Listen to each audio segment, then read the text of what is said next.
நம்முடைய தேவன் என்றென்றைக்கும் சதா காலங்களிலும் நம்மை நடத்துகிற தேவன். அவர் நம்மோடு இருக்கிறார். இந்த ஆண்டு முடிவுக்கு வருகிறது. எவ்வளவு அதிசயமாய் நம்மை நடத்தி இருக்கிறார் என்பதை நாம் அறிவோம். தொடர்ந்து அவருடைய கரம் நம்மை வழிநடத்தும், பாதுகாக்கும் என்று விசுவாசிப்போம். இந்த காலை வேளையிலே கர்த்தர் நம்மோடு இடைபட அவர் காத்திருக்கிறார். நீதிமொழிகள் 19ஆம் அதிகாரத்திற்கு நம்முடைய வேதாகமங்களை திருப்பிக் கொள்வோம். மிகவும் முக்கியமான, ஆச்சரியப்படுத்தக்கூடிய, ஒரு மனிதனால் இப்படி செய்ய முடியுமா என்று நம்முடைய சிந்தனைகளை தூண்டுகிறதான ஒரு ஞான வார்த்தையை தான் இன்றைக்கு நாம் தியானிக்க போகிறோம். அநேகர் ரொம்ப ஆர்வமாக சுவிசேஷ புஸ்தகங்களை படிக்கிறார்கள், தீர்க்க தரிசன புஸ்தகங்களை வாசிக்கிறார்கள், விசேஷங்களை, எழுத்துக்களை, பிற சபைக்கு எழுதினதான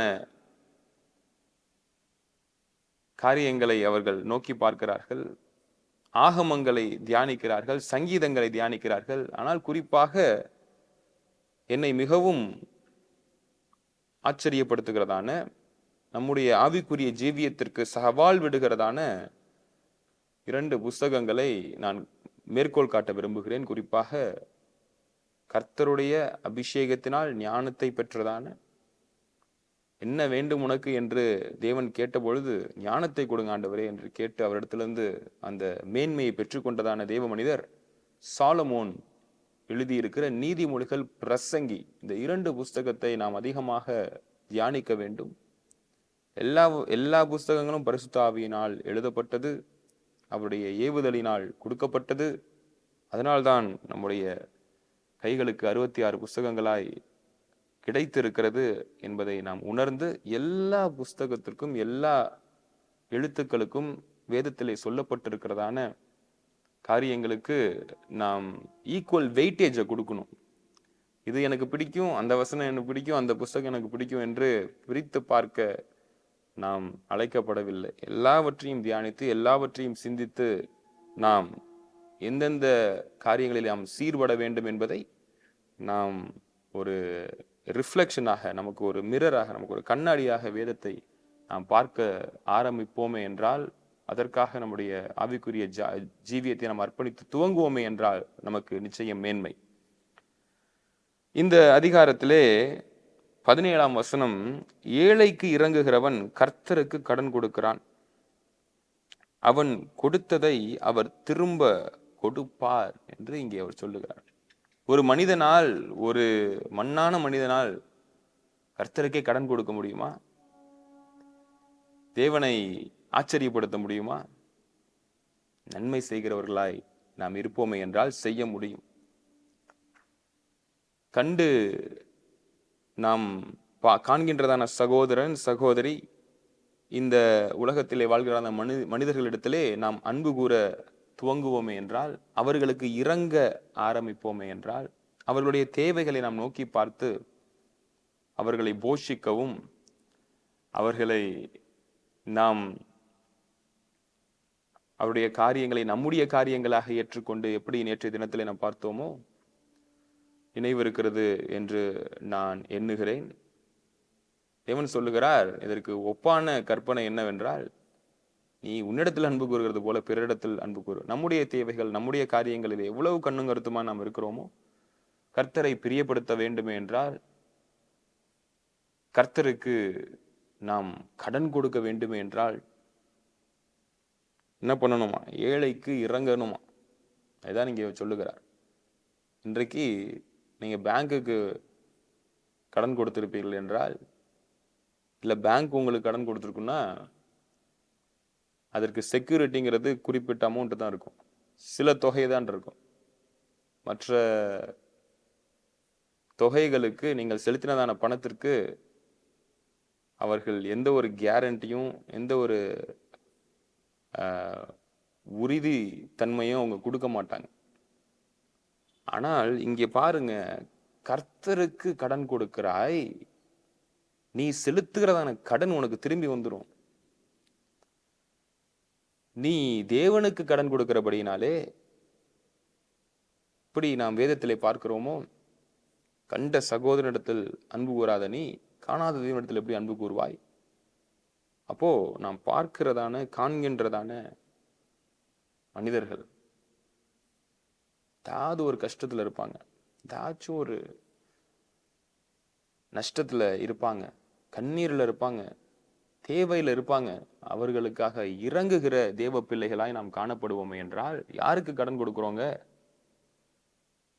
தேவாதி தேவன், கர்த்தாதி கர்த்தா, வானத்தையும் பூமியும் அண்ட சராசரங்களையும் படைத்த ராஜாவிற்கு அனைத்தையும் ஆளுகை செய்து கொண்டிருக்கிறதான, பொன்னும் வெள்ளியும் என்னுடையது என்று சொல்லுகிறதான, பூமியும் அதன் நிறைவும் கர்த்தருடையது என்று நாம் பார்க்கிறோமே, அவருக்கே, நம்மை படைத்த தேவனுக்கே நாம் என்ன பண்றோம்? கடன் கொடுக்கின்றோம்.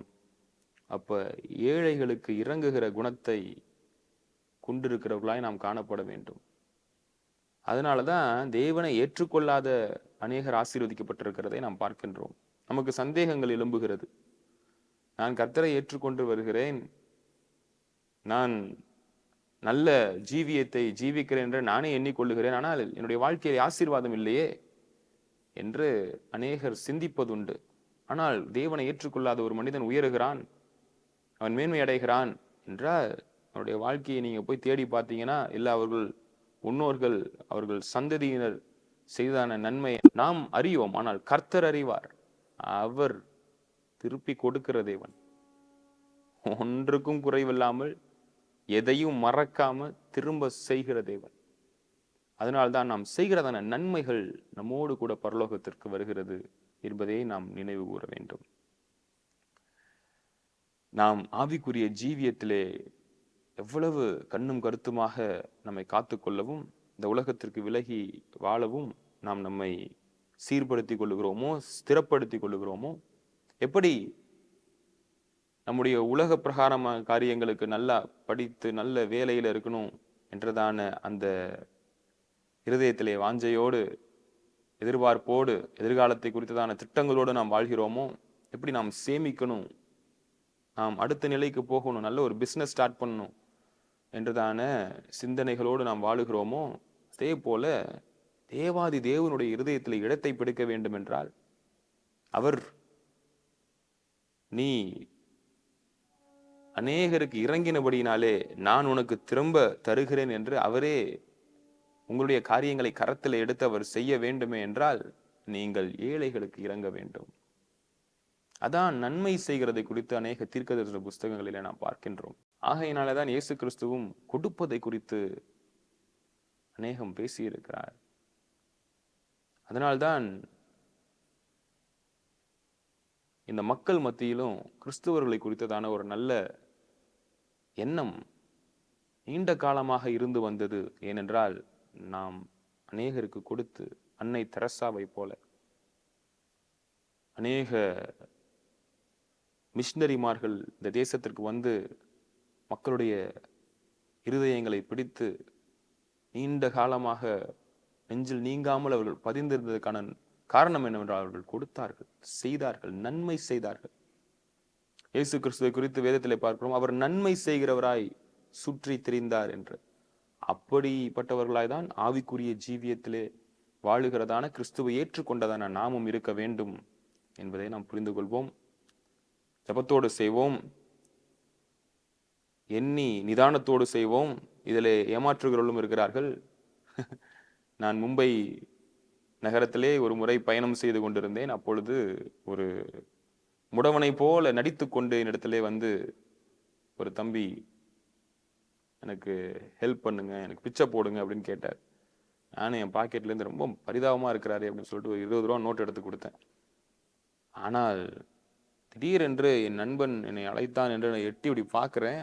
அது வரைக்கும் முடவனை போல் வந்த அவன் திடீரென்று எழும்பி நடக்க ஆரம்பித்து விட்டான். நான் ஏமாந்து விட்டேன்.